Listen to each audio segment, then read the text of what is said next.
No matter what happens, don't stop! We almost got it! Two treasure seekers are digging frozen ground in a cornfield at night. It's raining hard, lightning is flashing, but these two guys keep working. And now the shovel hits something solid. No way! A treasure chest!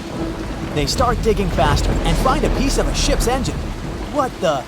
Far from the seas and lakes, somewhere under the fields of Kansas City, they found a giant sunken ship. How is this possible? Now you'll see. Some people spend their lives searching for shipwrecks with treasures underground. One of them is explorer David Hawley. He's been looking for such ships far from the seas, rivers, and oceans for many years. He does this because he likes the feeling of adventure. The holds of these ships may contain chests of gold, antiques, and artifacts. And you can get a lot of money for them. David says you don't have to go into the ocean to find a sunken ship. They may be lying in your backyard. But why do ships end up buried underground among fields, farms, and plains? Let's find out using the example of steamboat Great White Arabia. According to old records, the newspaper clippings, this ship had been carrying about 200 tons of treasure before it sank in 1856. Many rumors and local legends said the ship was lying underground, a few miles northeast of Kansas City. It was there because people deliberately altered the riverbed and channels of the Missouri River in the second half of the 19th century. They artificially brought the shores closer to each other. They narrowed the river to increase the flow's speed, so boats could sail much faster. In the 19th century, steamboats were the most popular means of transporting passengers and goods. Before railroads, they extended the western border across the Mississippi and Missouri rivers and brought supplies to people. That's why it was so important to increase the speed of their movement. So, on September 5, 1856, Arabia was sailing along such an estuary. It came across a snag sticking out of the water. A piece of log quickly flooded the ship. Fortunately, all passengers were evacuated. But the steamer and its precious cargo reached the silt bottom of the Missouri River in a few minutes. Several years had passed. Everyone forgot about the vessel. During this time, the course of the Missouri River had changed. But Arabia remained under the wet, muddy bottom. The soil level above it was getting higher, and the ground was losing moisture. Eventually, many decades later, a cornfield formed above the sunken ship. In the 1980s, one farmer owned this area, and he had no idea what was hidden in his territory. David Hawley carefully studied the history of the sunken ships of the USA. He knew that hundreds of steamers had gone underwater all over Missouri, but most of all, he was interested in Arabia, as there were rumors that it was filled with gold and other valuable things. The territory of cornfields in Kansas was vast, but David Hawley knew how to search properly. In 1987, he started working. First, together with his brother and father, they collected all the clippings from old newspapers they could find. They were looking not only for information about the steamer, but also for maps of the Missouri River. They tracked its historical changes, checked the dates, and identified a large area where the steamer sank. Next, they used electromagnetic testing and other geological stuff to study the soil and find the right place. They searched for differences in ground moisture and density. Then, they went through the territory with powerful metal detectors. And so, by the fall of 1988, they had determined the location of the steamer. Arabia was the size of a football field. This gigantic vessel lay 45 feet underground, 4 stories down. But before they started excavating, they had to ask the owner of the cornfield for permission. For the farmer, this news was a big surprise. He agreed, on the condition that the excavations would be completed by spring so that he could sow a new crop. Digging a giant ship in winter is much more difficult and expensive than at other times. It includes additional equipment, electricity, and heating costs. The team worked day and night. They financed the excavations out of their own pocket. Each invested more than $10,000 and took out a bank loan. Finally, they noticed the first details of the ship. The shovels hit the huge engine boilers and the deck. The goal had been achieved. Most of the cargo lying inside the sunken ships is covered with rust, shells, mud, and is badly damaged. The contents of Arabia were in excellent condition, considering that the ship had sunk 130 years prior. Unfortunately, they didn't find the chests of gold. Still, they got several tons of other valuable cargo, household items of people who lived in the middle of the 19th century. It was a time capsule. The ship was carrying supplies for hundreds and thousands of people, and all these things were perfectly preserved. For example, they could clearly see the brand stamp Goodyear Rubber Company on one rubber shoe. The longer the excavations continued, the more things David and his team found. In the barrels, they found plates from the 19th century. They were intact and usable. Also, there were clean clothes, thousands of pairs of shoes, harpoons, frying pans, and umbrellas. The ship was carrying cargo to supply about 16 small towns. Yes, it's not gold, but such artifacts are also precious.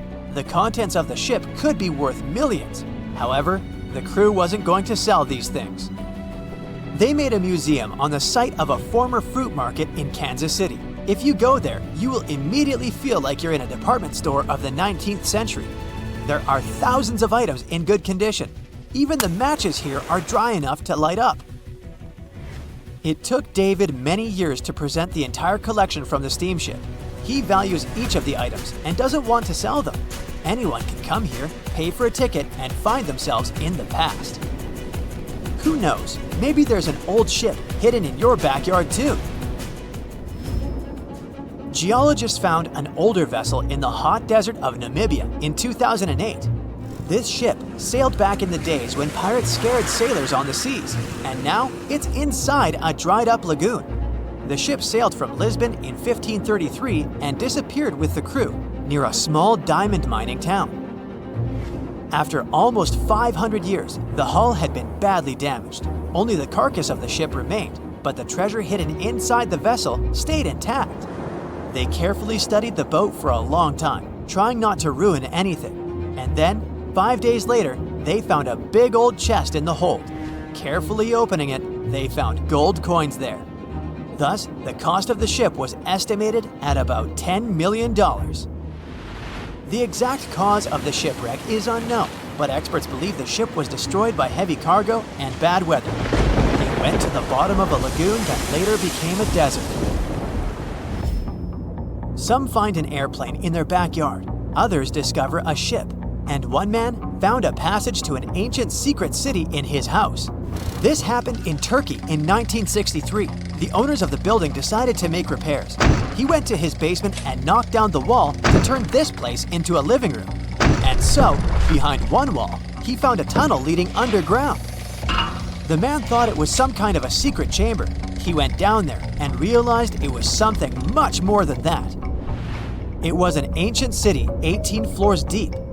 People built it in the years 780 to 1180 as a refuge from weather disasters and the invasion of enemies.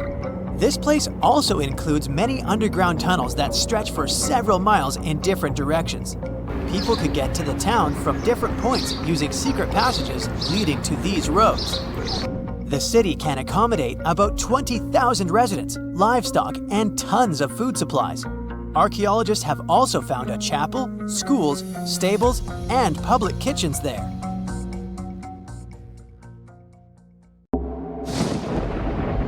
There's a ship drifting somewhere in the ocean without a crew.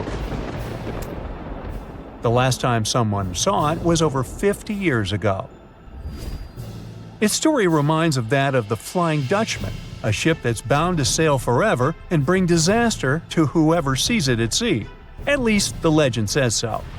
Unlike the Flying Dutchman, the SS Bay Chimo was definitely real and built for a German company in Hamburg and began as an ordinary cargo ship. It was trading supplies between Hamburg and Sweden in the Baltic Sea starting from 1914. It had a strong steam engine and a hull made of steel.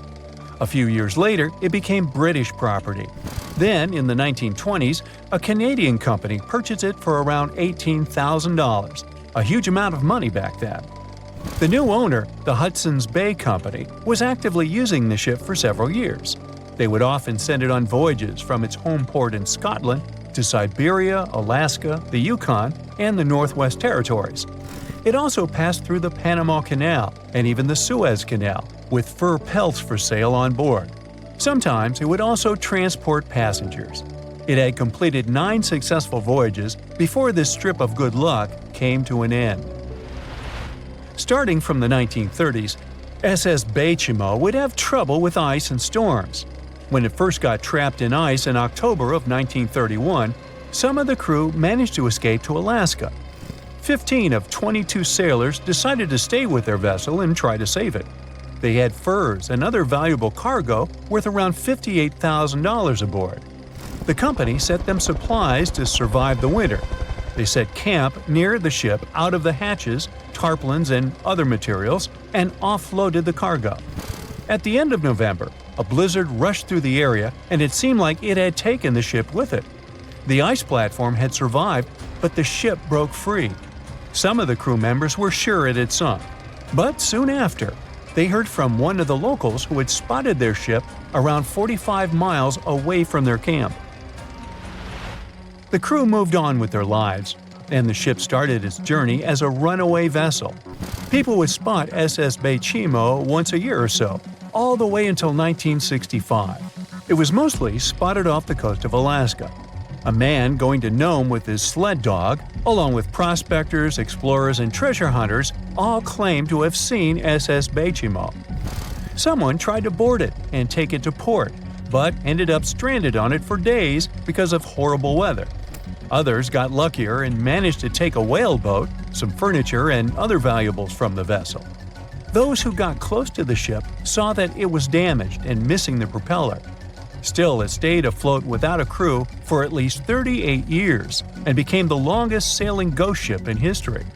In 2006, the Alaskan authorities started a project to solve the mystery of this ghost ship of the Arctic and finally find SS Beichimo, either still above or below the water. So far, the project has not been a success. SS Beichimo remains one of the estimated 4,000 ships that have disappeared off Alaskan shores. If the legend of the 17th century isn't lying, this ghost ship could be sailing somewhere along the Flying Dutchman. It belonged to the Dutch East India Company. Its captain managed to do the impossible for that time and sailed from Holland to Indonesia in only 3 months.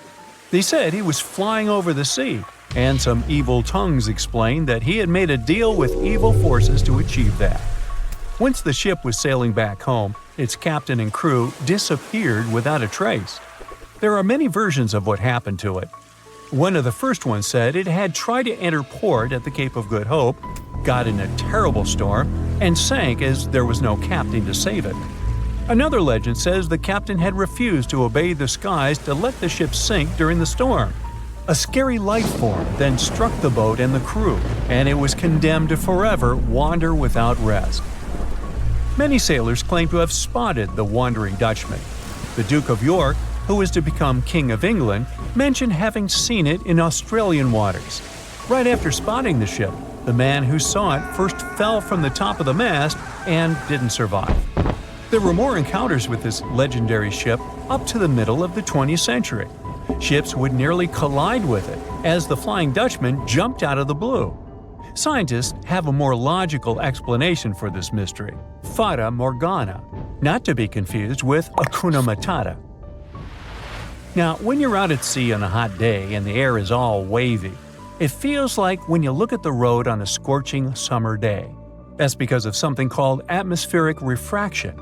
When light passes through different layers of air with different temperatures and densities, it bends and twists. Sometimes, under certain conditions, this bending of light can create really bizarre optical illusions over the ocean, like sightings of the Flying Dutchman. The Fata Morgana phenomenon can make distant objects appear distorted, stretched, or even lifted above the horizon. So you can see a ship far away, but because of the way the light is bending, it will look like it's floating above the water or even disappearing and reappearing. A Fata Morgana is most commonly seen in polar regions, especially over large sheets of ice that have a uniform low temperature. But you can see it anywhere, even in deserts and over lakes on hot days. The first stories about ghost ships go all the way back to ancient Greek and Roman mythology. One of the most famous ghost ships in history is the Mary Celeste. This brigantine was traveling from New York City to Genoa and was fully stocked with provisions, but missing a crew when it was discovered in the Atlantic Ocean in 1872.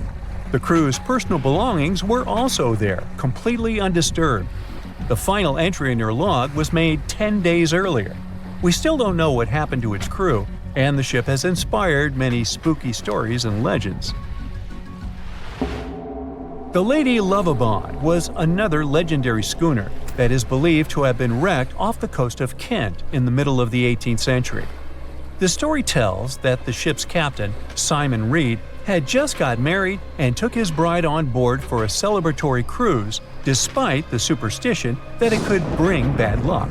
They were on their way to Portugal when the first mate, who is also in love with the captain's new wife, went mad because of jealousy, attacked another crew member, and then took over the wheel and steered the ship straight into the dreaded Goodwin Sands. No one aboard survived, and the schooner is said to reappear as a ghost vessel every 50 years.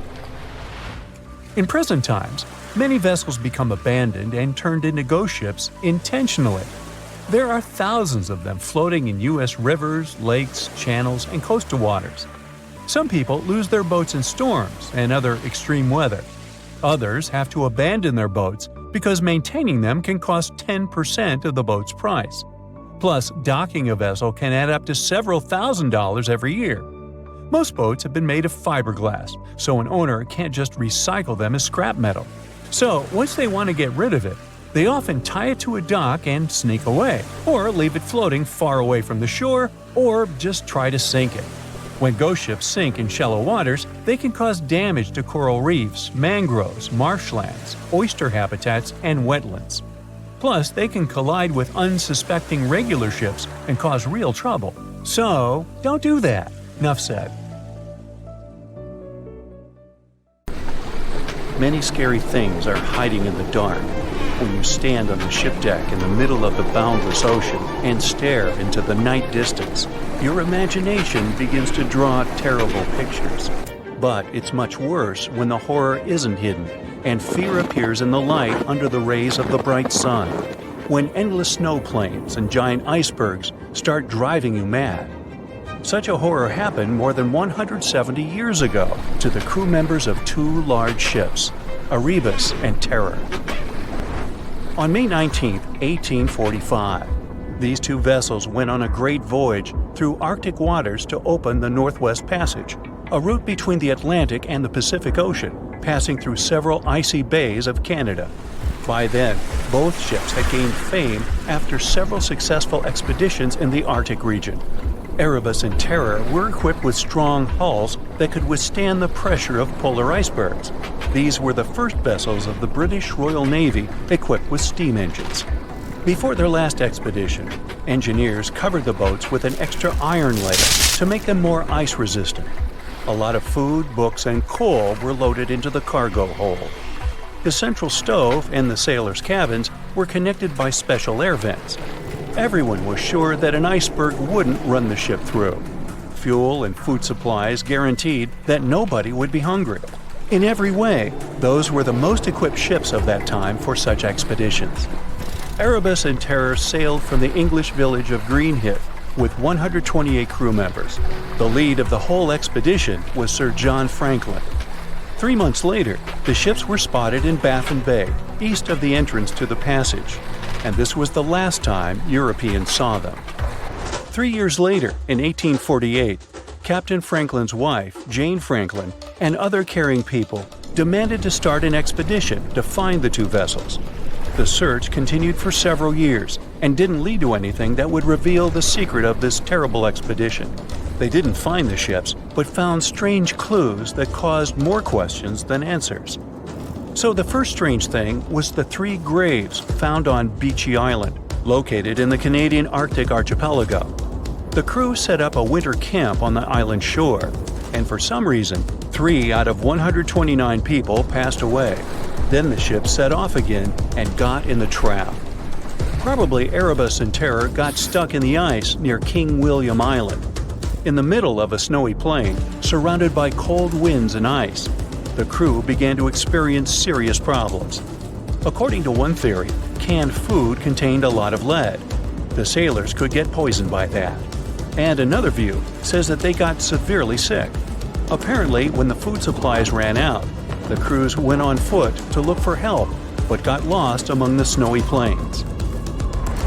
Another strange thing was a note on the shore of King William Island in the pocket of one of the crew members. Even now, no one can understand the contents of this paper.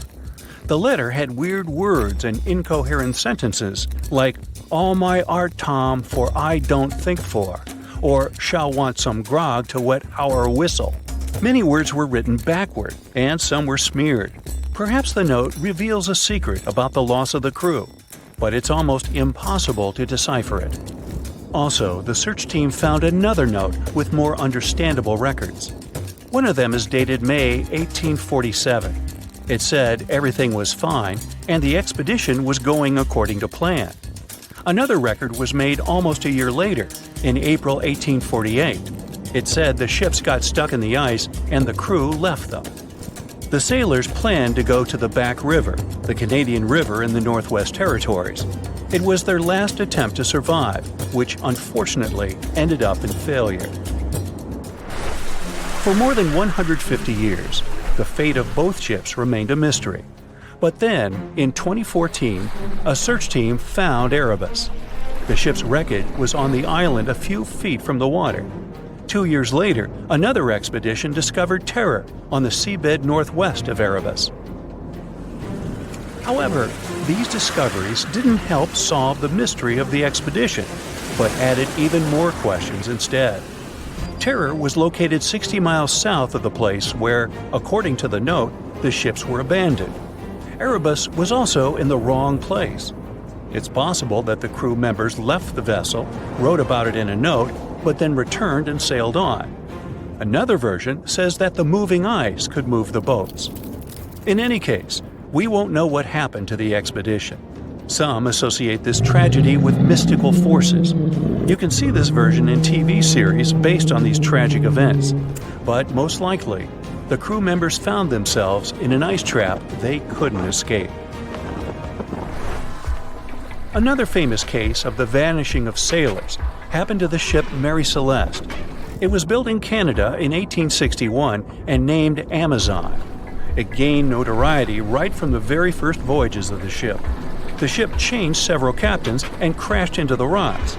The broken vessel was resold a few times before receiving repairs. After the upgrade, it got a new name, Mary Celeste, and a new captain, Benjamin Briggs. He was a brave, experienced sailor with a kind heart and high moral qualities. In November 1872, with 10 people on board, Mary Celeste sailed from New York to Italy with a valuable cargo on board. A few days later, another ship, Dei Gratia, followed it along the same route from the port in New York. Somewhere between the Azores, the captain of the Dei Gratia, David Morehouse, noticed a ship 6 miles away that was sailing too strangely. It swayed from the side like no one was holding the steering wheel. David came closer and tried to contact the people on board, but there was no response. At that moment, the captain realized that it was Mary Celeste. Together with the crew members, they climbed aboard and found that its sails were slightly torn. There was water in the hold, but it could easily be pumped out. The crew's belongings were in the cabins, and the cargo was untouched.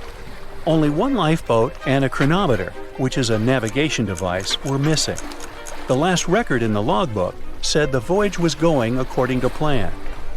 Apart from the slightly damaged sails, the vessel was in perfect condition.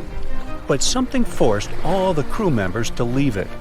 Several members of the Dei Gratia crew remained on board the Mary Celeste to deliver it to the nearest seaport. One of the versions said that the water pump in the hold could be filled with coal. Before the last trip, Mary Celeste transported a large amount of this material, and some of it could have stuck inside the pump. When the ship got into a storm, the hold flooded a little, and Captain Briggs couldn't understand how critical the situation was. There were too many barrels, so he couldn't determine the water level. It was dangerous to stay on board since the ship could sink.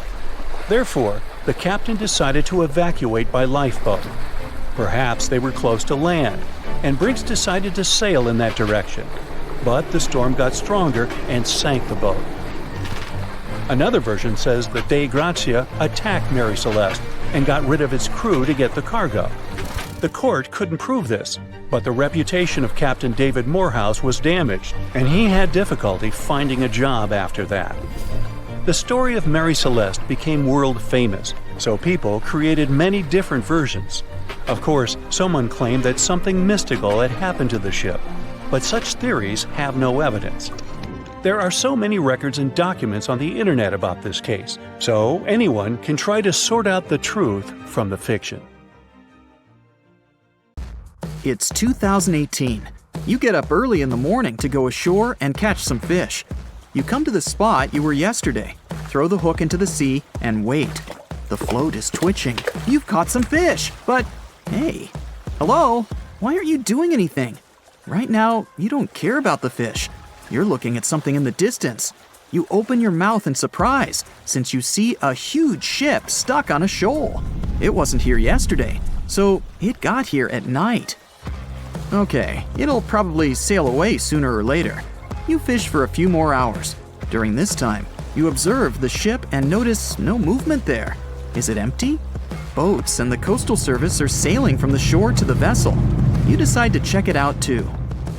You get in your old boat and go there. The mist descends to the water, making the ship look creepy. The colossal vessel is rusty and empty. But where is the whole crew? And how did it get there? The Coast Guard comes on board. They search the hold, the cabins, and the upper deck. There's someone's stuff, some remnants of food supplies, notebooks, and clothes. Everything suggests the crew has disappeared for some reason. Fishers who noticed the vessel first didn't see anyone coming down from the board. No radio signals were sent to the port, and no one reported about the ship. It appeared here from nowhere. The only chance to get any information is to look at the number and name of the vessel. This is Sam Ratulangi, PB 1600. The Coast Guard checks the information, studies the data of all the country ships, and no way. One company built the boat in 2001 in Indonesia. People used it to transport heavy loads across the seas around Asia. The ship had been properly operating for 8 years. People were delivering industrial goods to different points in the region, but something went wrong. In 2009, Sam Ratulangi was sailing near the coast of Taiwan, and that's it. There were no further records about it. There were no reports in any port. Everyone thought it must have drowned, so no one had been looking for it for years. And then, 9 years later, it appears here, big and rusty, off the coast of Myanmar, without sailors, without fuel. An investigation starts. City services are trying to find out the names of all the sailors working on the ship and find clues that would lead to solving this mystery. They also hope the ship owner will appear soon. They find 2 tow ropes on board. This means that some other ship towed Sam Ratulangi to this place. Then they identify and find 13 crew members. These people say they wanted to reach the factory in Bangladesh to repair Sam Ratulangi. Another vessel helped tow the ship, but then 2 cables tore off, and a storm began. No one wanted to stay on board during such weather, so the crew members left it.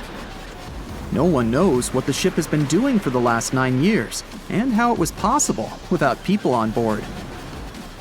And here's another, much more mysterious ship story.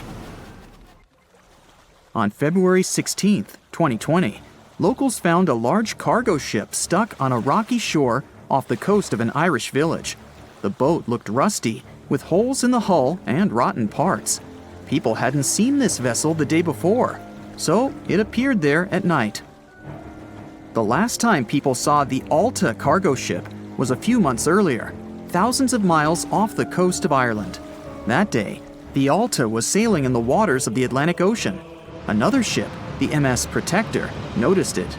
MS Protector crew members tried to contact the ship, but received no response. The people on board realized that they were facing an empty vessel. And then, 5 months later, it appeared near the coast of Ireland. There are more questions than answers in this story. but we managed to find something out. In 2015, the Alta appeared and disappeared from the radar several times. Any ship has an internal tracking system, so people can track its route using satellites. But Alta crew members often disabled this system. Perhaps they were engaged in some illegal activity. Anyway, in 2017, the ship often sailed between the ports of Greek islands. Then, the tracking signal disappeared and appeared only 10 months later, off the coast of North Africa. During this time, the ship changed several flags. In September 2018, the Alta was southeast of Bermuda and headed for Haiti. Then, the crew started facing problems. First, the main engine failed right in the middle of the Atlantic Ocean. The ship began to drift. Several days passed, but the crew members weren't able to repair it.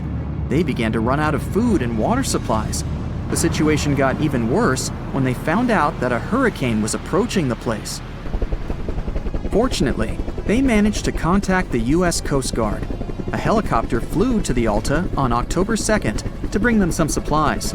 There was enough food for several days. Then, a rescue boat sailed to the ship. It evacuated all the sailors and delivered them to Puerto Rico before the hurricane. The Alta had to drift alone in the ocean. After a while, another ship approached the Alta to tow it to the shores of Guyana. But at this moment, everything went wrong. Someone stole the boat, disabled the tracking system, and sailed away in an unknown direction. After almost a year, the MS Protector found the empty Alta in the waters of the Atlantic Ocean. And then, 9 months later, the ship without a crew sailed to the shores of Ireland. How did it manage to travel across the Atlantic and get to the coast of Ireland? It's still a mystery. Maybe it was just luck. No one else saw the ship all this time. It was just covering huge distances, surviving storms. Who's the captain? What happened to the thieves? Who owns the ship now? One day, someone called the village administration and introduced themselves as the vessel owner. But that unknown person didn't provide any evidence. They found several barrels of oil on the ship, which they took away by helicopter. The Alta was rusting. Corrosion of metal could damage the environment. The vessel had no commercial value, yet it would have taken millions to get rid of it. There were 3 options for what to do: leave the ship where it was, tow it into the sea and let it sink, or disassemble it for scrap. But nature had its own plans. Storms and strong waves split the hull into 2 parts. The Alta was drifting without a crew in the waters of the Atlantic Ocean for about 2 years. But this is nothing compared to a ship that was traveling for 38 years. The record belongs to the SS Bechimo. It was a merchant vessel owned by some trading company. In 1931, the ship found itself on the ice off the coast of Alaska. Its movement slowed down. A thick layer of ice blocked the ship, and a strong storm only made the situation worse. The blizzard was so intense that the crew members couldn't see anything but a white veil in front of their eyes. Sailing any further was impossible. The team had to wait for the storm to end. They waited for a day, 2, 3 days. A week had passed, but the snowstorm was only getting stronger. Then, one day, it grew weaker. The crew members split into 2 teams. The first team went to the nearest city. The second group, along with the captain, stayed on board. They set up camp next to the ship and waited for the blizzard, which had started again, to end. There was 0 visibility. And finally, one day, the storm was over. Great! And now, wait a minute.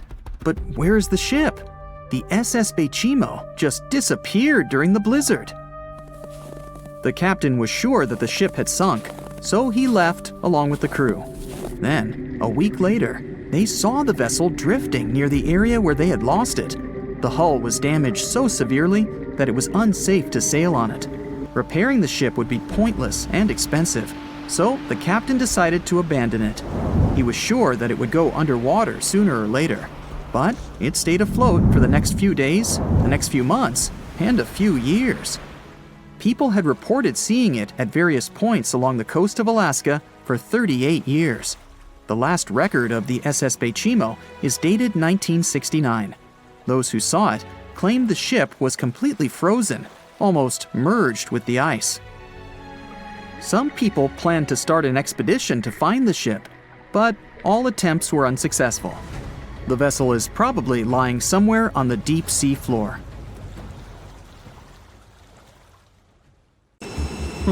Can we estimate how many ships and airplanes were lost in the Bermuda Triangle? Have their disappearances resulted from human error or weather phenomena? Let's try to find out. We have a curious story of the SS Cotopaxi. This ship vanished in 1925, traveling from Charleston, South Carolina to Havana, Cuba. It never reached its destination. Years later, in the 1980s, a wreck was found 40 miles off St. Augustine, Florida. Since specialists could not precisely determine what and where it came from, they nicknamed it Bear Wreck. It took many additional years of work, done mainly by marine biologists, to identify that this ship was indeed the missing SS Cotopaxi. This was confirmed in January 2020. How did the ship just reappear? And how did it get there, since this mysterious shipwreck isn't even in the Bermuda Triangle? Now, let's see who came up with this term, Bermuda Triangle. Can you actually pinpoint the triangle on a map? No, it's not an officially recognized location either. The Bermuda Triangle does not appear on any world map. Nobody has agreed on its exact boundaries. There are only assumptions with approximations of the entire area, ranging between 500,000 and 1.5 million square miles. By all approximations, the region has a vaguely triangular shape. In 1964, an American author named Vincent Hayes Gaddis first came up with the idea when writing an article for Argosy magazine. He used the Bermuda Triangle to describe a triangular region that has destroyed hundreds of ships and planes without a trace. It is pretty hard to get the number of lost ships and planes because some ships and aircraft have gone missing without leaving a trace. Their wreckage in the region has not been recovered, but the recorded stories should help us. Legends about the Bermuda Triangle date back to the 15th century, like that of the Italian explorer Christopher Columbus. When sailing through the Atlantic waters, he passed by this location in the late 1400s. In what we now know as the Bermuda Triangle, he saw a huge flame that seemed to just crash into the ocean. Later, he saw an unusual light flashing in the distance at the exact location. Like many other sailors since then, his compass had severe malfunctions. Flight 19, a Navy plane on a routine schedule back in 1945, also started the Bermuda Triangle legend. It was commanded by Lieutenant Charles Taylor, and it's recorded that he just got lost in the triangle for no reason. Since pilots had no GPS back then, they had to trust their compasses and keep track of how long they'd been flying in a specific direction and their speed. Shortly after completing the task, both of the compasses on board stopped working correctly. Records found after the plane's disappearance also indicate that Taylor didn't have a watch on that particular day. The initial report stated that pilot error was to blame for this unfortunate event. However, because people weren't satisfied with this outcome, it was changed to causes or reasons unknown after several reviews. One surviving pilot named Bruce Guerin suggested he went through an electronic fog while passing above the triangle, making him travel through time. In 1970, when this incident happened, he was flying his aircraft when it was surrounded by two huge clouds that formed a whirlpool and spiraled. Like many others before him, he noticed that his navigation devices were malfunctioning. When he eventually made it out of those clouds, he discovered that his flight had only taken 35 minutes. It should have taken 75 in total. Since he had no other reasonable explanation for what he went through, he believed he must have been pushed forward in time. It's not only strange-looking clouds that have been seen above the Bermuda Triangle. In 2014, a pilot recalled almost colliding with a flying object that he could not identify whatsoever. Some of these strange encounters were even caught on tape. It's the case of an early 2015 flight whose passengers noticed a curious object just floating over the ocean. The pilots have yet to figure out what they actually saw back there. Okay, not all of the possible explanations have been this unusual. Oceanographers, for example, have also tried to explain why ships disappear around here. So they recently came back to one of their old theories: rogue waves. These are immense walls of water that just pop up suddenly. If multiple such waves rise simultaneously, they overlap like a wave sandwich. If one single wave can reach over 30 feet tall and happen simultaneously, it can create a rogue wave that can surpass 100 feet high. These types of waves can quickly overtake even the biggest of ships. Meteorologists came up with their own explanation too: hexagonal clouds. These unusual types of clouds can generate winds of up to 170 miles per hour, and they're pretty significant too, some reaching 20 to 55 miles across. As such, waves inside these wind giants can go as high as 45 feet. The Earth's own magnetic force might also have something to do with it. Within the Bermuda Triangle, compasses point to true north, the geographic North Pole, rather than magnetic north, the shifting magnetic North Pole. Some have even explained that since these two perfectly overlap in the Bermuda Triangle, it can cause a magnetic phenomenon that could make navigational devices malfunction. It's called the agonic line. The problem is that scientists have discovered that this line moves each year. It might have passed through the Bermuda Triangle at one point, but it's now through the Gulf of Mexico. Other strange natural phenomenon found along the coast of Norway could help explain why the Bermuda Triangle has claimed so many ships. There are some deep craters there, measuring up to half a mile wide and are 150 feet deep. Scientists believe they were created by methane gas bubbles. This gas seems to be leaking from deposits hidden deep in the seabed. Once the gas reaches a certain quantity, it bursts to the surface and causes eruptions. So, do pilots and ship captains actually avoid this area today? Could this explain why there are fewer ships that get lost there nowadays? But if you've ever flown from Miami to San Juan, Puerto Rico, you probably know that's not true. As for ships, if people would avoid the Bermuda Triangle, nearly all Caribbean vacations would be spoiled. To this day, there are a lot of flights that go over the Bermuda Triangle, so it's clear nobody is avoiding it. This place is one of the most heavily traveled shipping lanes in the world. Nowadays, the Bermuda Triangle has heavy daily traffic, both by sea and air. But the Bermuda Triangle is indeed subject to tropical storms and hurricanes that happen very often. Let's also keep in mind that the Gulf Stream, a strong ocean current that causes sharp changes in local weather, passes through the Bermuda Triangle. Besides, the deepest point in the Atlantic Ocean, the Milwaukee Depth, is also located in the Bermuda Triangle. The Puerto Rico Trench reaches almost 27,500 feet at the Milwaukee Depth. So, if you think about it, the whole mystery is a perfect combination of human error, bad weather, and a lot of ship traffic. This was confirmed by data provided by the U.S. Coast Guard. If you look at percentages, the number of ships or planes that go missing in the Bermuda Triangle isn't different from anywhere else. Disappearances do not happen more often than in any comparable region of the Atlantic Ocean. Official statistics say around 50 ships and 20 airplanes have vanished while traveling through this region. So that's another reason why the total number is so hard to pinpoint. Nobody could describe its rescue in official records if a boat was reported missing. There are also some events that, it turns out, didn't happen at all, adding to those false reports, like that of a plane crash back in 1937 off Daytona Beach, Florida, that local papers surprisingly revealed nothing about. The voyage started just like any other. The cargo ship SS Cotopaxi is making another journey to Havana, Cuba, to deliver coal. It's November 29, 1925.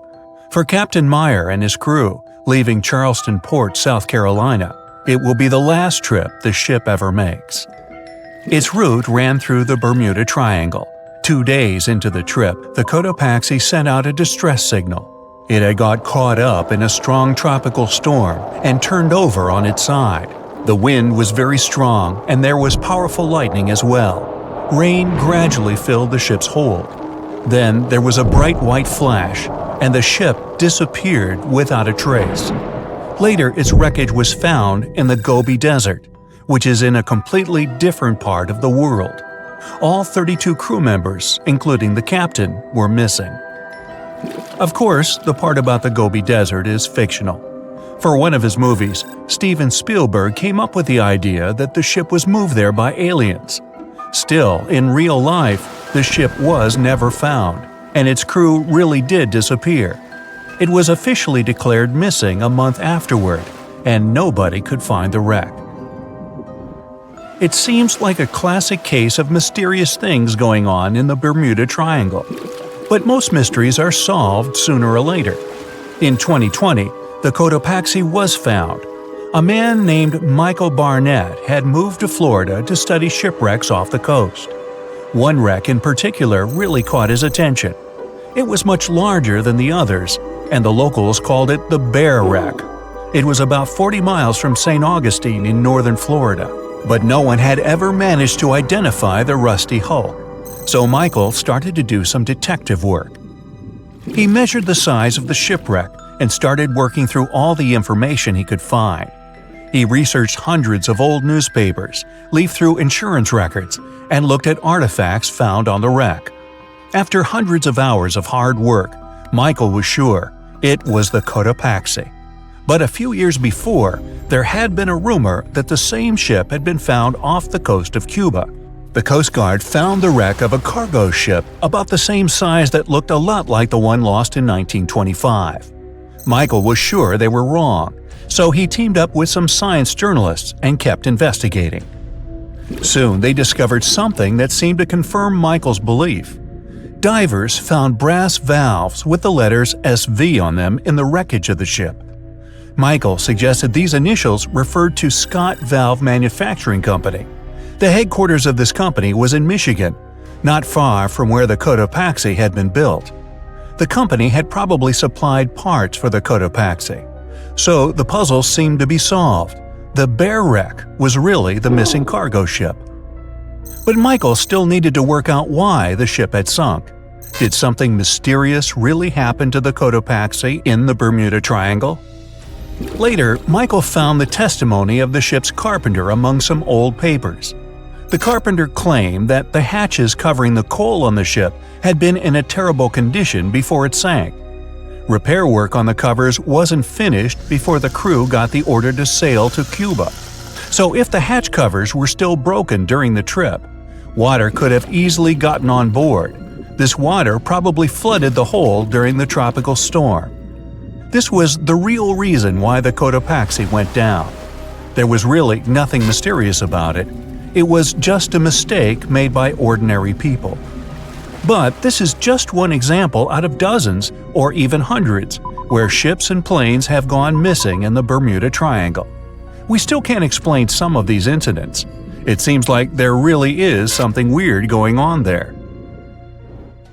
One of these strange events happened in 1948. A passenger jet was headed for Miami from San Juan, Puerto Rico. It disappeared in the same area as the Cotopaxi. The 32 people on board vanished without a trace. The weather was clear throughout the flight, but experts think that when the plane was about 50 miles from the coast, it could have been hit by a strong wind that knocked it off course. Years later, a similar plane was found in the area of the Bermuda Triangle. But because no one could work out the registration, it was impossible to say for sure if it was the same one. Something even stranger occurred not long before, in 1945. 5 planes went missing all at the same time. Some trainee pilots were practicing their navigation skills. But when they'd finished, it seems they couldn't find their way back home and disappeared. Many people assume they just ran out of fuel. This seems likely, but still, the circumstances were really strange. The trainees were being supervised by an experienced pilot who had 2,500 hours of flight time. He would never have let a group of newbie pilots get that far away from their base. Even now, people still debate what could have happened. Some insist the pilots ran into something supernatural out there in the Bermuda Triangle. But who knows? And here's another freaky thing that happened there which no expert has been able to explain: time travel. In 1970, Bruce Gernon was flying a plane from Andros Island to the Florida coast. When he was at 11,500 feet, a giant cloud appeared in front of him. It kept getting bigger and bigger, and he had no choice but to fly through it. As soon as he did, the plane was surrounded by darkness. It was as if the day had turned to night in a split second. Suddenly, Bruce began to see white flashes of light around him. They were so bright that they lit up the entire sky. But they weren't lightning bolts, although he couldn't really explain what they were. The plane continued through the strange cloud for almost a half an hour. Bruce noticed that the cloud changed shape during this time. The space around the plane turned into a tunnel. Then the tunnel started narrowing. Bruce became really tense as he tried to cope with the plane's controls. All his instruments and navigation equipment were going crazy, and the electronics stopped working. Then, a white light appeared at the end of the tunnel. Just like in the movies, the plane escaped the closing cloud tunnel at the very last second. Everything was fine, but now Bruce found himself in some white fog. He had no idea where he was. Then he managed to contact ground control. He was shocked when he learned that his plane was already in the airspace above Miami. It seemed that something impossible had happened. Bruce was meant to cover a distance of about 250 miles during the flight. This usually took 1.5 hours, but he had managed it in just 47 minutes, almost 2 times faster than normal. When Bruce landed, he went to check the amount of fuel left in the tank. It turned out he'd used up a lot less than the normal amount of fuel as well. Could there be a logical explanation for the time-traveling plane? Well, records show that a large number of sunspots were detected on the surface of the sun that day, and there was a strong solar wind. This could easily have made the electronics and devices on the plane go crazy. But what about the mysterious cloud? The Florida coast is a place where 2 large air currents meet. One has a high pressure and the other is a low pressure one. This causes a lot of storm clouds in the area. But people still debate how Bruce was able to cover the distance so quickly. Some people say that some kind of mysterious dark energy was involved. Others say it was a gravitational anomaly that curves space and time. Others think that Bruce is just a fraud. We still don't know the truth. So, is there really something supernatural about the Bermuda Triangle? Or is it all just coincidences and made-up stories? The truth is that no more planes and ships disappear in the Bermuda Triangle than anywhere else in the world. We've heard stories about people surviving in the desert, Amazon forest, and uninhabited islands for weeks. Such stories show how tough and resilient people can be. But among these many cases, there is one that can really amaze you. It's the story about a guy who spent 3 days inside a sunken ship at the bottom of the Atlantic Ocean. He didn't have oxygen tanks, electricity, communications, or food, but he survived. So, it all happened in 2013 on a tugboat that was moving through the Atlantic waters along the coast of Nigeria. That day, early in the morning, there was a small storm. The tug was pulling a vessel with oil tanks. Then, all of a sudden, a huge wave formed. It crashed into the ship and broke the cable. At 4:30 a.m., the tugboat turned upside down. Its entire deck was underwater, and the ship's hull stuck out from the surface. The boat began to sink slowly. The crew of 12 people were trapped, as they all were in their locked rooms. They had closed the doors in their cabins as a precaution, since there were many pirates in those waters. Because of the locked rooms, they couldn't get out. But one of them, cook Harrison Okina, was in the bathroom during this time. The bathroom turned over. Harrison fell on the ceiling. All the clothes and toilet shelves fell on his head.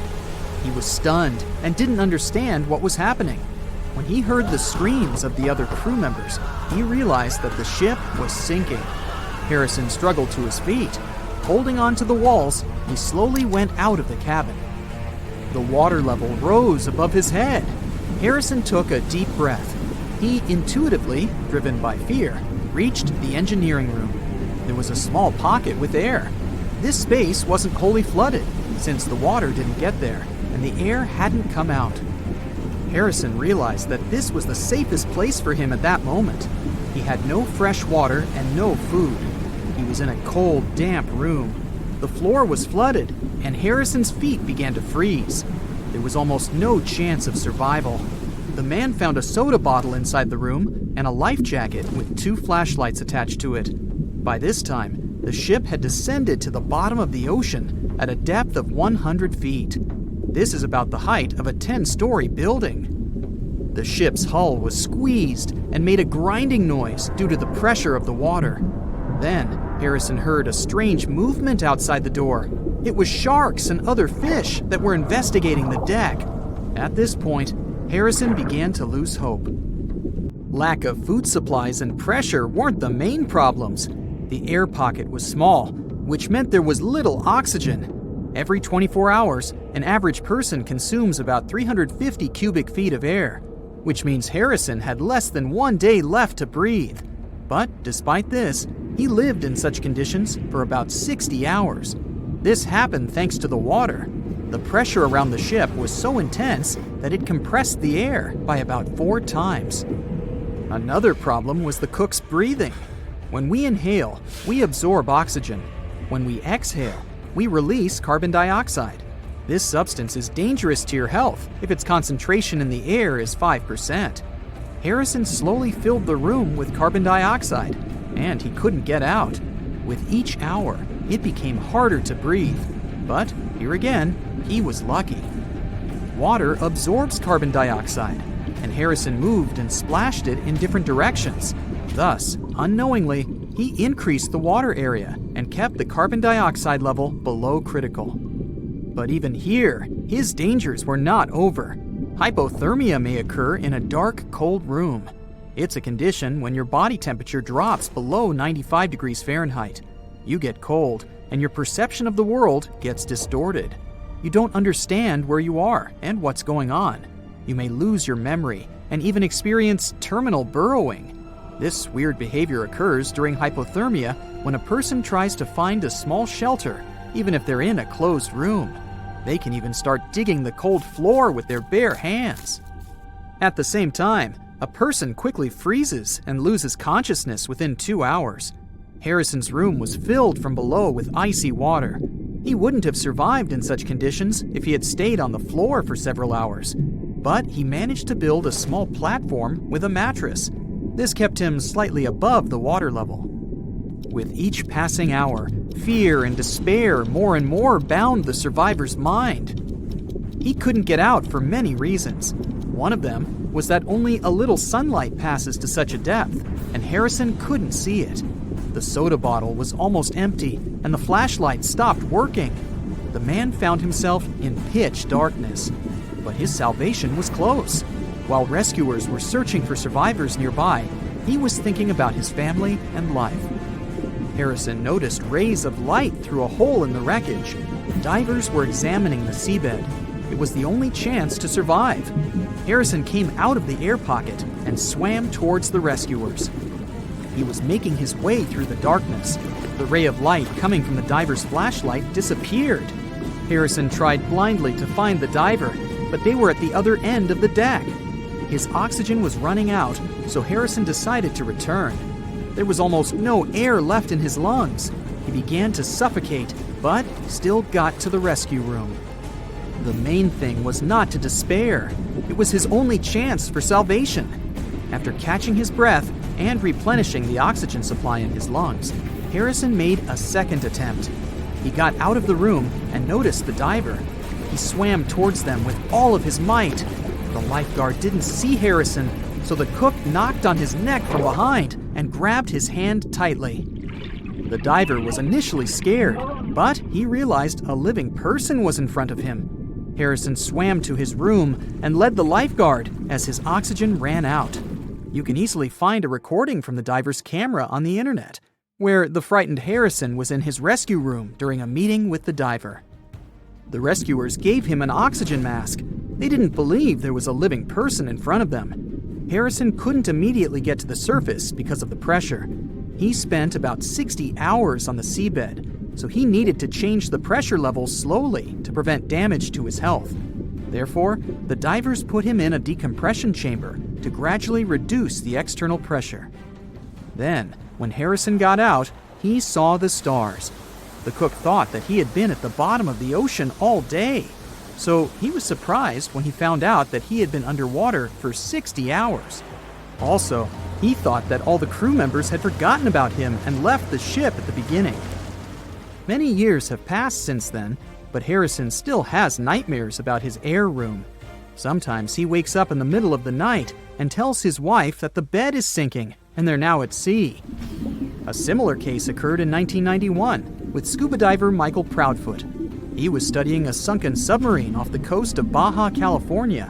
During this dive, he accidentally broke his breathing regulator and deprived himself of oxygen reserves. Michael couldn't get to the surface because he was too deep. He wouldn't have had enough air in his lungs. Fortunately, the diver found an air pocket inside the ship. He swam there and waited for rescuers. For 2 days, he was underwater in complete darkness. He ate raw sea urchins and drank a small amount of warm water from a found pot. Fortunately, rescuers found him. Michael Proudfoot got out of the trap and stayed alive.